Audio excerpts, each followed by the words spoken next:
Where did you pursue a higher study? Where did I pursue a higher study? Yes. I got a master's in fine arts from the School of the Museum of Fine Arts Tufts program. Has art always been such a relevant part of your life? Well, I grew up in southern Indiana, where art was almost non-existent. And my neighbor was a lawyer, and I thought I wanted to do social, political things. So he said, study accounting or engineering, take French, go to law school. So I got a degree in accounting, but I was really bored, so I took every music and art course I could. Then I went to law school. And I spent all my time in the studio. They kind of made me a special grad student. And after the first year, I took a leave and went to the Anderson Ranch Art Center in Colorado and kept taking leaves. And that was that. So I think it took a few years to think, okay, this is my life. This is what I'm going to do. I kind of wish that. I'm currently a communications student, but I have people tell me almost every single day that I should have gone to school for art. And I think I kind of wish I did, but I'm also doing this right now, and I love doing this, but I also like doing art. But I actually have some of my pieces up in the library because we're having like an exhibition next week. Cool. Congratulations. Thank you. So, I mean, from where I came from, my grandmother was like my second mother and just Awesome. adored her. But when I left law school, she said, you may have girlfriends now, but nobody will love you when you're 40. Don't quit. My parents, who didn't support me in law school, they wanted to hire me to stay in law school. So there's a lot of pressure on young people not to go into the arts, to tell you the truth. I have a supportive family, like, no matter what I do, but it's just, like, in my head, I know that I could not do the radio, and I could make no money. Mm-hmm. I could do the radio. I could make no money. The world's constantly changing and evolving that I don't have like a steady idea. Well, I can say they came around and they were happy that I chose what I did and, realize it's important to find work that you love, whatever that is, which I agree. I actually just was at an award ceremony yesterday for an award that I won for my participation in the radio because we haven't actually had a news director for years.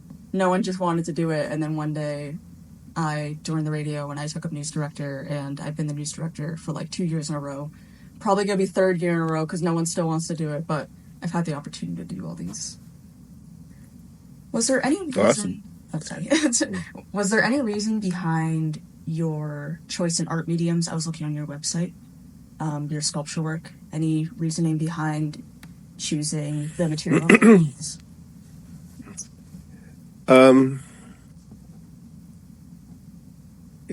When I finally went back to graduate school, I really had taken no art history or theory. So at that time, I had to take a couple art history courses before I started the program.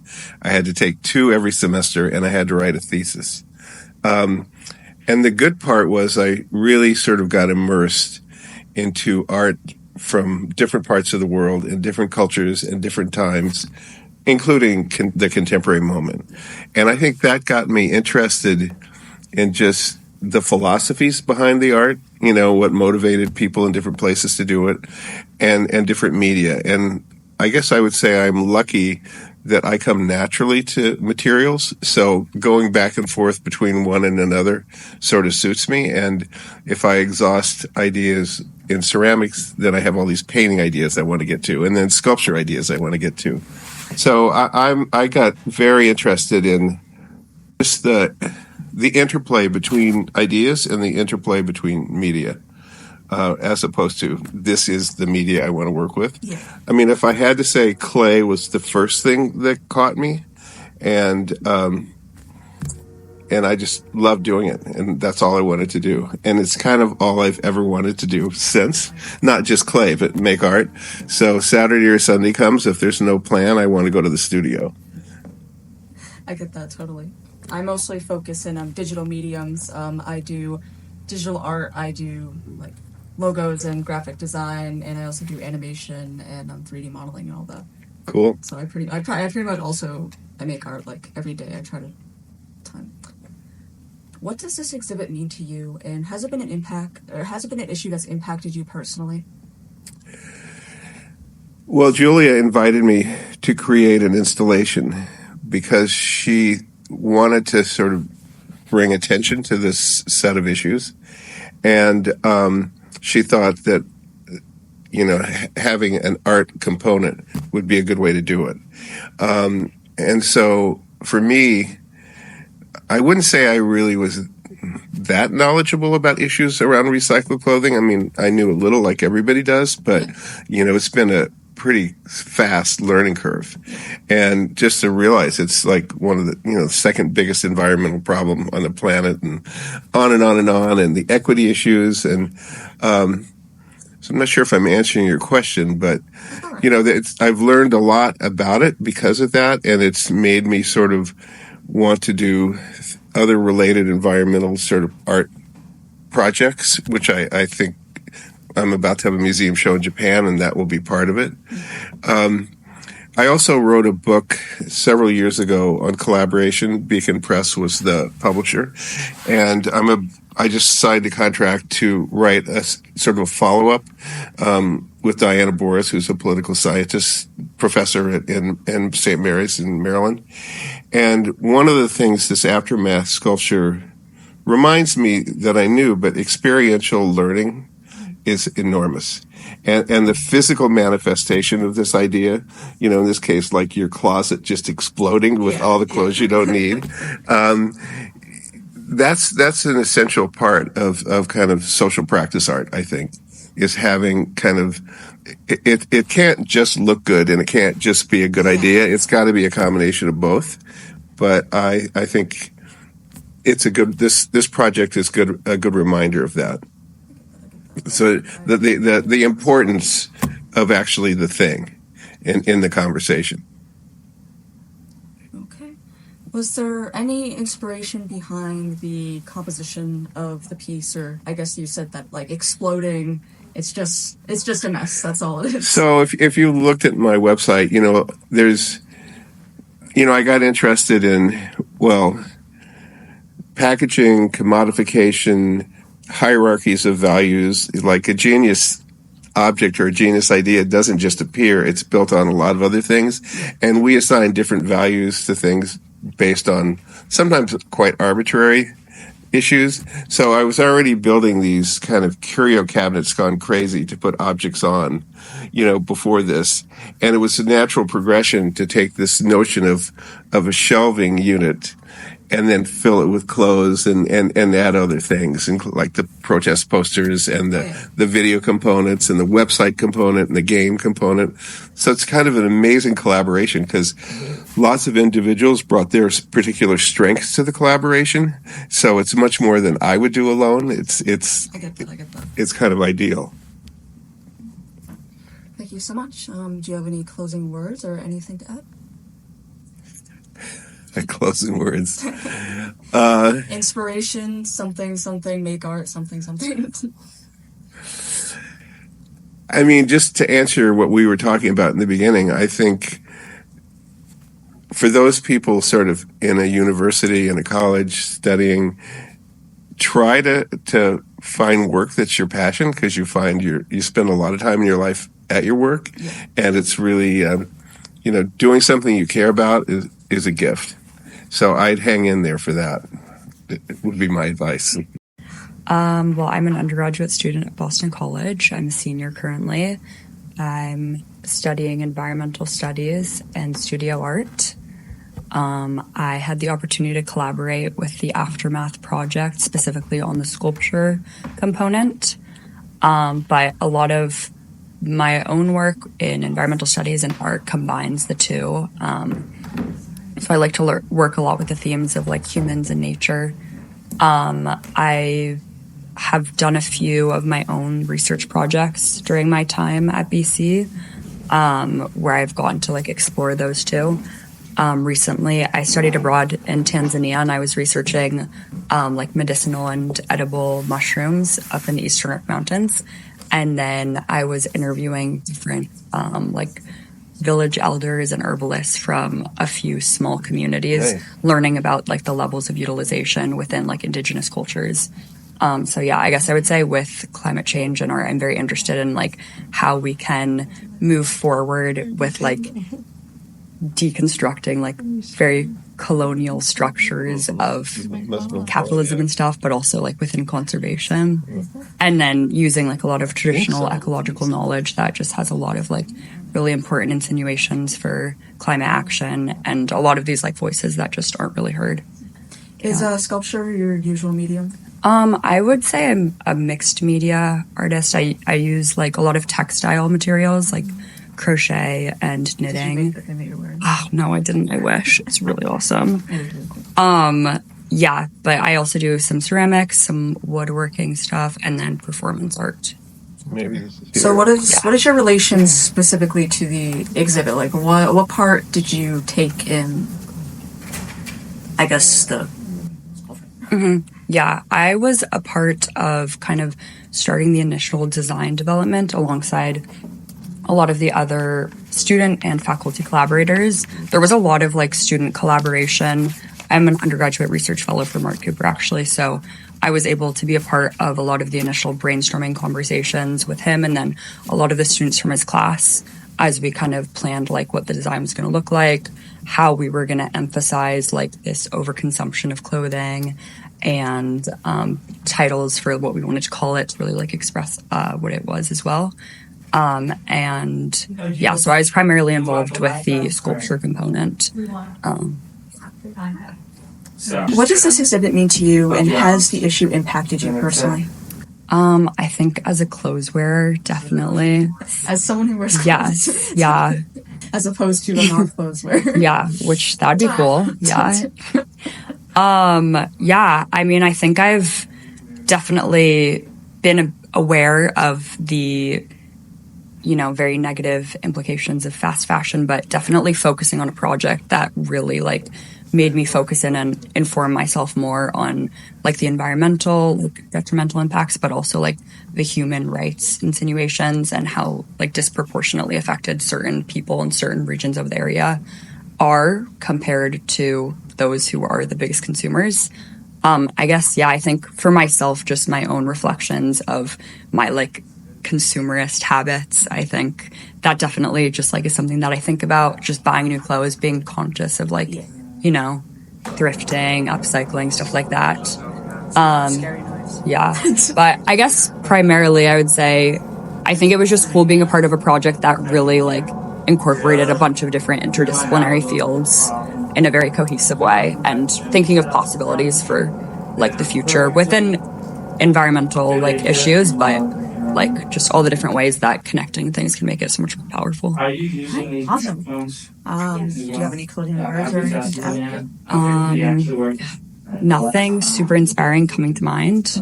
Make But art. yeah, make art. I'm looking at you. Where did you pursue a higher study? Where did I go to grad school? Okay, so actually, it's a strange story.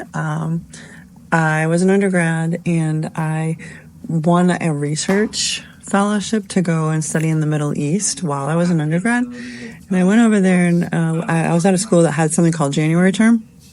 So the entire month of January, I was in Israel studying and researching, and I was looking at, you know, the roots of like conflict in the Middle East.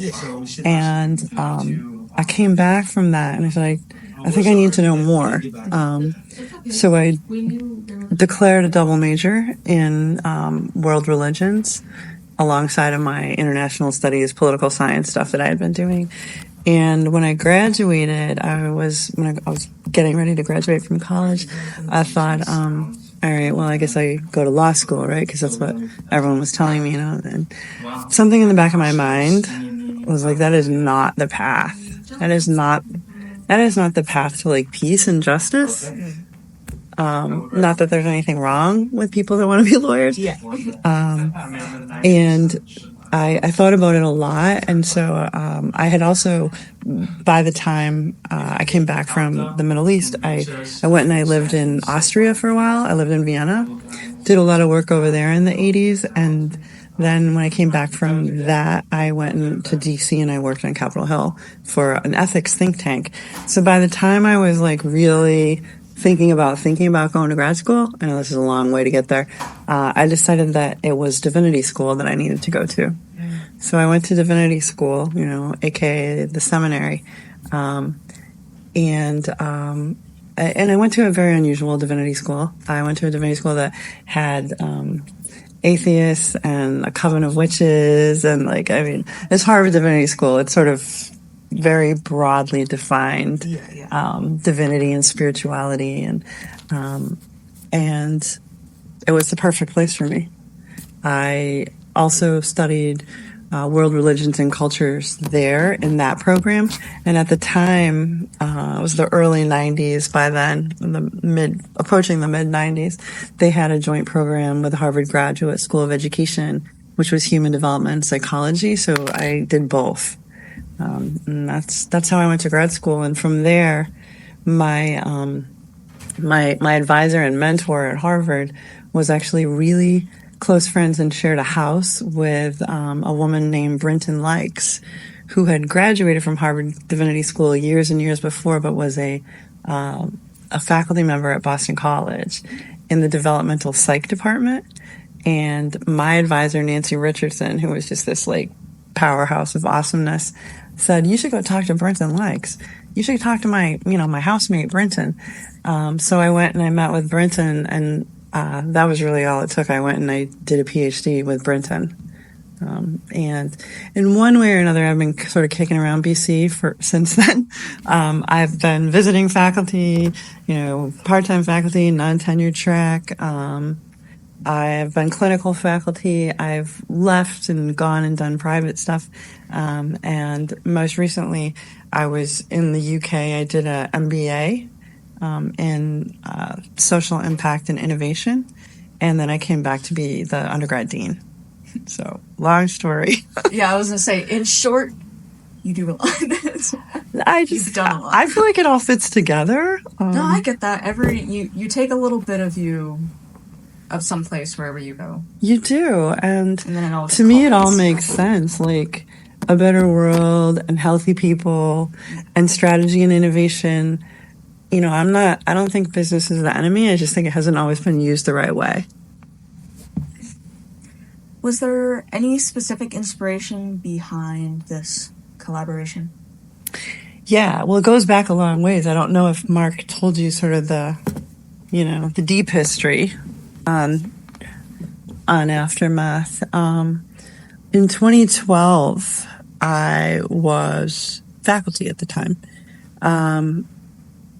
2012, yeah, 2012. It was before I went to do an MBA. And I met a student, and we had worked on different things. We were really involved in disability rights and disability justice, and we recognized that there was an issue that we couldn't just ignore in Ghana, outside of Accra and in Ghana. A lot of women with physical disabilities or mothers of children with physical disabilities it's really hard to find employment. There's not a lot of, there's not the laws and the protections. There's not the resources and the support.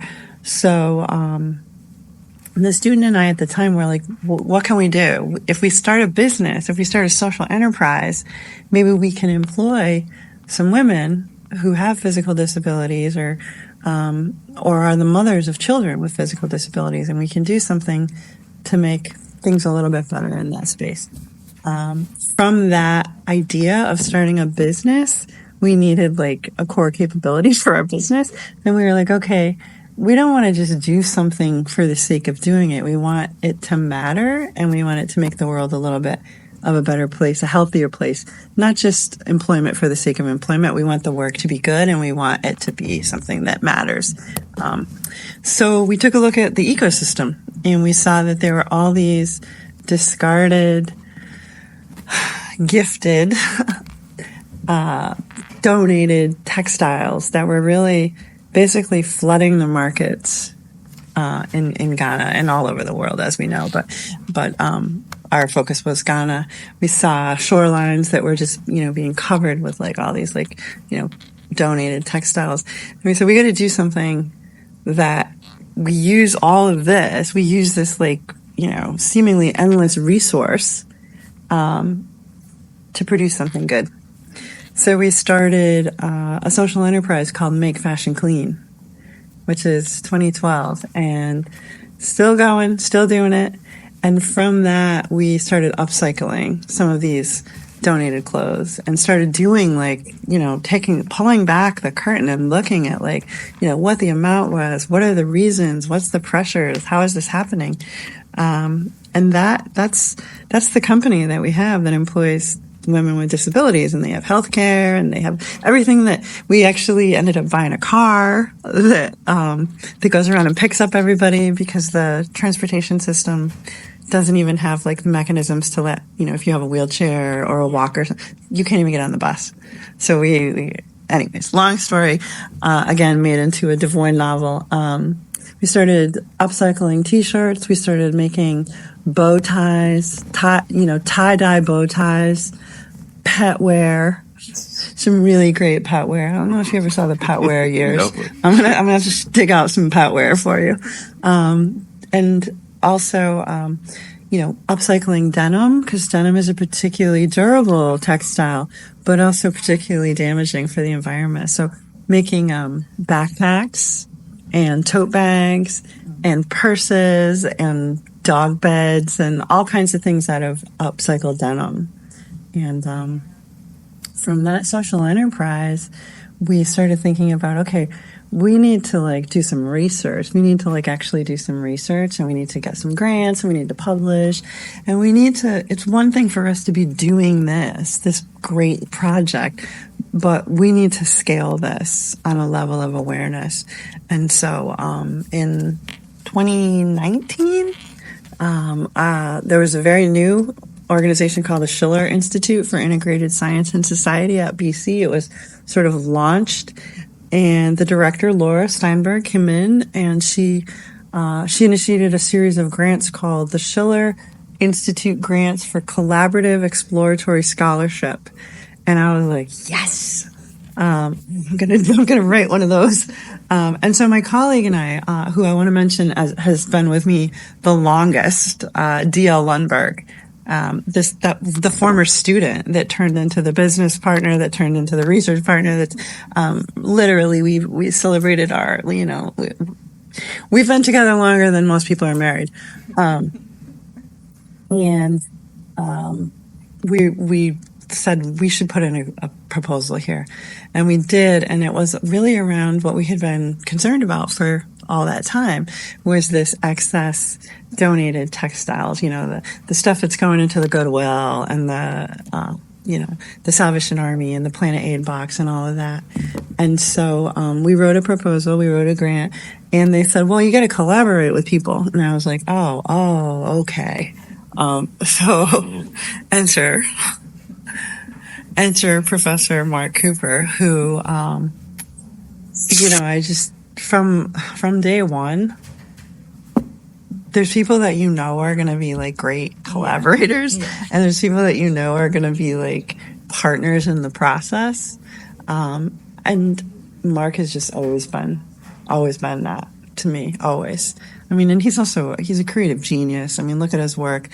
No, seriously, you go back and you look at like some of the installations he's done, some of the displays he's done, some of the, high-end fashion companies he's worked for. I had a lot more art questions, but I took a bunch out because I'm like, okay, this is about aftermath. But it is about art too, and that's why Mark is such a profound piece of this, is because he's art. He's the art. And so Mark and I have been also, chugging along since like 2019. We had this grant. We had a second grant where we put in a third grant. We'll see. We're still waiting to hear. And it's really been a great experience. Who else did we bring in? Oh, we brought in Sunan Bhattacharya, who's a design thinker, who's been really helpful with a lot of sort of thinking through like what aftermath becomes, because aftermath is different every time it turns around. Every place that it is, it's a little bit different. It was different at the McMullen than it was at the Smithsonian, than it was at the Boston University Medical School campus. So we needed that sort of iteration person also. And we've had some other great people that have been sort of part of the equation along the way. Who else? Mostly me and Mark, but other people. Well, Brian. Oh yeah, Brian Smith. Oh my gosh. No, Brian's a huge part of this. Brian Smith, who is a computer engineering and science, and has really like helped us think about sort of that part of like, how do we create like digital stuff around this? How do we actually like move some of this into a program and a process for like students to be maybe doing like computer gaming? One of the grants, one of our most recent grants, is actually on the gamification of this, like aftermath. Actually, why don't we call it aftermath? Sure. Okay, yeah, that's. I was thinking about the name that we have for our game, and I didn't like it, and I was like, we need a different name. Okay, we have a name now. Moving all of this through design thinking workshops, moving it into prototyping a board game, which we've had students at BC play, which we have high school students playing, which we're going to take into elementary schools and have them playing, but then getting all that feedback and then moving it into actually a multiplayer, collaborative game that's in a digital realm. So you could be playing Aftermath with somebody from Berlin.